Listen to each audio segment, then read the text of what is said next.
Let's talk to our next guest, though, who I think knows a lot about what's going on right now during earnings season. He's paying particular attention to the amount of unrealized losses on banks' bonds portfolios. Joining us right now is Bob Diamond. He's the CEO, of course, of Atlas Merchant Capital, former CEO of Barclays. I want to get into all that with you, but do you have a take on what's happening with the American Express numbers this morning? Yeah, I mean, I think American Express will always be somewhat subject to the cycle.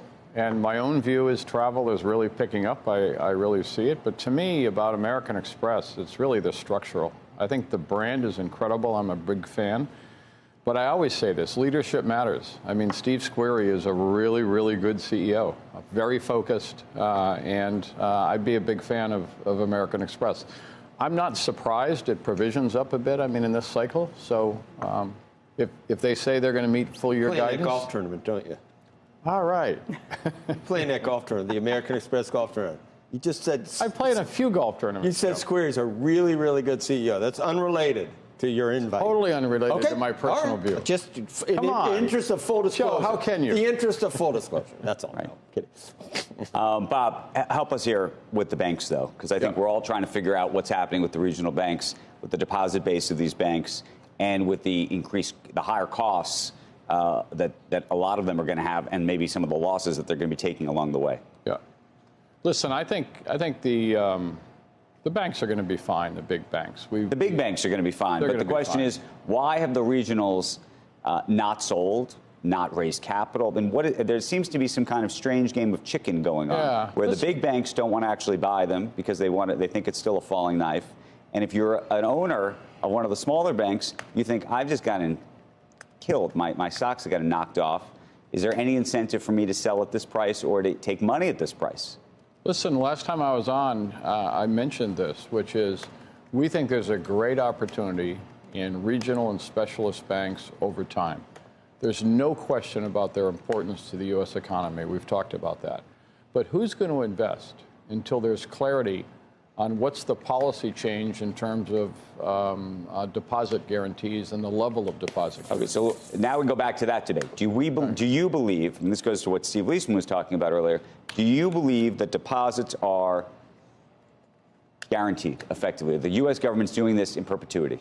Absolutely. I think right now, for the near term... In the near term, yes. This administration is, by the way, get another administration and maybe they won't. The government has implied that their deposits are fine. Now, my view is we should make a policy of that, either a higher level or a complete guarantee.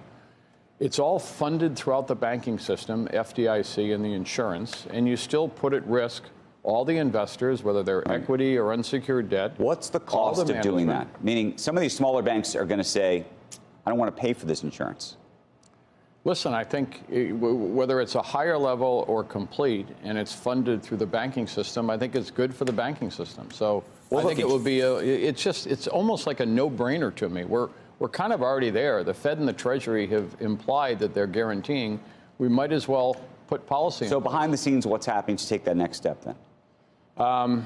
You know, I think we need legislation here, and I think, as we've talked about a lot on this show right now, getting the Republicans and Democrats together on what's So we can all say we think this is a great idea, but the chance that this is going to happen in the next 2 years seems slim. But it should.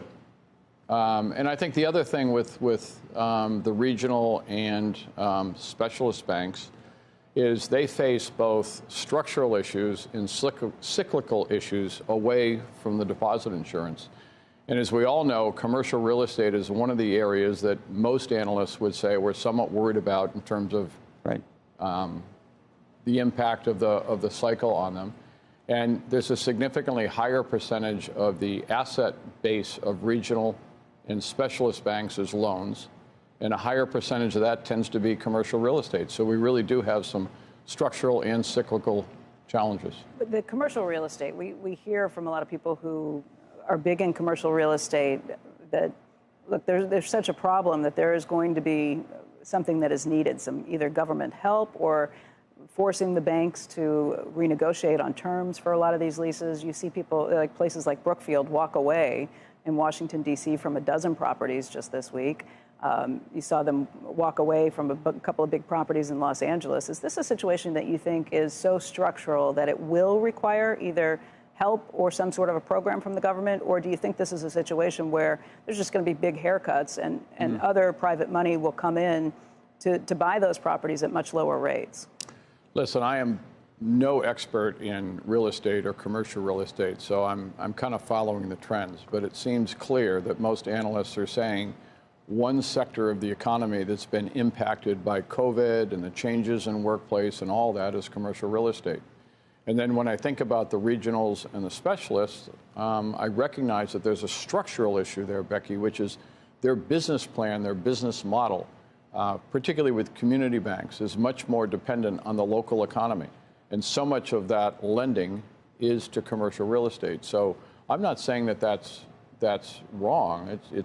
It's always been that way for specialist community and regional banks.